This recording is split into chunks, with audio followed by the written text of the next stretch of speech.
নমস্কার সম্মানিত দর্শকবৃন্দ, এবার আপনাদের পয়লা ফেব্রুয়ারি থেকে ইউপিআই লেনদেনের আপনাদের নিয়ম পরিবর্তন হতে চলেছে। এবার ইউপিআই পেমেন্টের এই নিয়ম যদি না মানেন সেক্ষেত্রে আপনাদের পেমেন্ট কিন্তু আটকে যেতে পারে। কি সেই নতুন নিয়ম বার করলো ইউপিআই থেকে, তো চলুন এই ভিডিওটির মাধ্যমে আপনাদের সমস্ত কিছু ডিটেলসে জানাবো।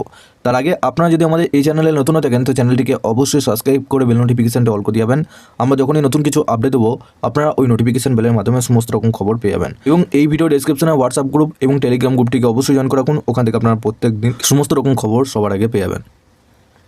দেখুন, এখানে আপনাদের বলা হয়েছে পয়লা ফেব্রুয়ারি থেকে ইউপিআই লেনদেনের বড় পরিবর্তন। এই নিয়ম না মানলেই লেনদেনে বাতিল হবে। বর্তমানে ডিজিটাল লেনদেনের যুগে ক্যাশ টাকার ব্যবহার ক্রমশ কমে আসছে। একসময় কার্ড পেমেন্ট ছিল সবচেয়ে জনপ্রিয়, কিন্তু এখন ইউপিআই পেমেন্ট প্রক্রিয়া আরও সহজ করে তুলেছে। অনলাইন কেনাকাটা হোক বা দৈনন্দিন লেনদেন, এখন সবার কাছেই ইউপিআই খুব গুরুত্বপূর্ণ। তবে পয়লা ফেব্রুয়ারি 2025 তারিখ থেকে ইউপিআই লেনদেনের ক্ষেত্রে কিছু পরিবর্তন আসছে, যা প্রত্যেক ব্যবহারকারীদের জানা অত্যন্ত জরুরি। কি পরিবর্তন আসছে ইউপিআই লেনদেনে? National payment corporation of India অর্থাৎ এনপিসিআই তরফ থেকে সম্প্রতি ঘোষণা করেছে যে পয়লা ফেব্রুয়ারি থেকে কোনো ইউপিআই লেনদেনে আইডিতে বিশেষ অক্ষর বা স্পেশাল ক্যারেক্টার কোনো ব্যবহার করা যাবে না। যদি কোনো অ্যাপ বা প্ল্যাটফর্মের লেনদেনে আইডিতে বিশেষ অক্ষর বা স্পেশাল ক্যারেক্টার যোগ করে তাহলে সেই লেনদেন বাতিল হয়ে যাবে। পরিবর্তন শুধুমাত্র ব্যবসায়িক ব্যবহারকারীদের জন্য নয়, সাধারণ গ্রাহকদের জন্য প্রযোজ্য হবে। নতুন নিয়মের কারণ কি?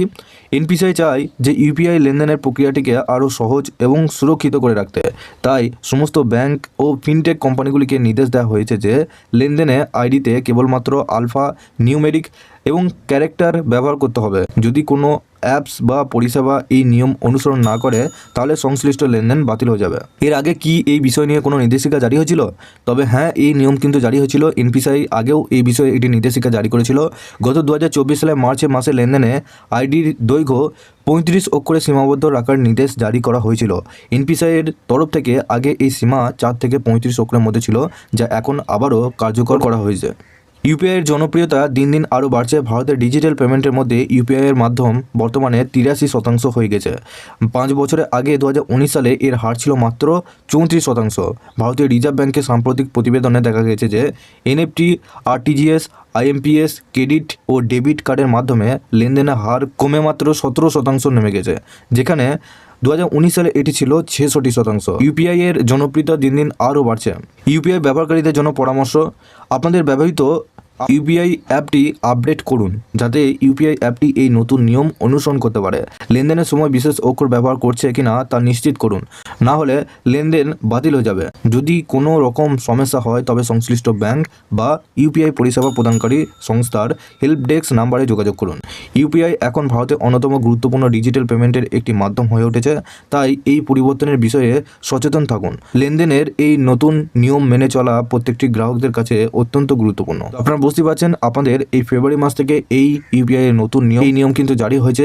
এই নিয়মে আপনাদের বলা হয়েছে যে আপনাদের যে ইউপিআই পেমেন্ট করছেন সেই ইউপিআই পেমেন্টের যে আপনাদের ইউপিআই আইডি রয়েছে সেই ইউপিআই আইডি কিন্তু স্পেশাল কোনো ক্যারেক্টার আপনাদের ব্যবহার করা হবে না। যদি কোনো স্পেশাল ক্যারেক্টার ব্যবহার করেন সেক্ষেত্রে আপনাদের সেই সমস্ত পেমেন্ট কিন্তু বাতিল হয়ে যাবে। তো আপনাদের যে নাম বা আপনাদের যে মোবাইল নাম্বার সেই অনুযায়ী কিন্তু আপনাদের ইউপিআই আইডি করবেন, তাতে আপনাদের পেমেন্ট আটকাবে না। এর সাথে আপনাদের ইউপিআই পেমেন্টের জন্য আপনাদের এই নিয়ম অনুসরণ করার জন্য আপনাদের যে ইউপিআই অ্যাপ রয়েছে সেই অ্যাপটা অবশ্যই আপডেট করে নেবেন। তাহলে আপনাদের কি হবে, এই নিয়মটা কিন্তু আপডেট ভার্সন চলে আসবে।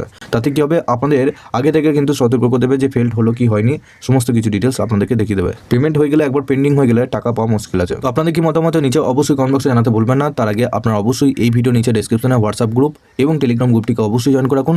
ওখান থেকে আপনারা প্রত্যেক দিন সমস্ত রকম খবর সবার আগে পেয়ে যাবেন। সবার শেষে চ্যানেলে যদি নতুন হয়ে থাকেন চ্যানেলটিকে অবশ্যই সাবস্ক্রাইব করে বেল নোটিফিকেশনটা অবশ্যই অল করে দিয়ে যাবেন, যাতে আমরা যখনই নতুন কিছু আপডেট দেবো আপনারা ওই নোটিফিকেশন বেলের মাধ্যমে সমস্ত রকম খবর সবার আগে পেয়ে যাবেন। এবং এই ভিডিও নিচে ডেসক্রিপশনে হোয়াটসঅ্যাপ গ্রুপ এবং টেলিগ্রাম গ্রুপটিকে অবশ্যই জয়েন করে রাখুন।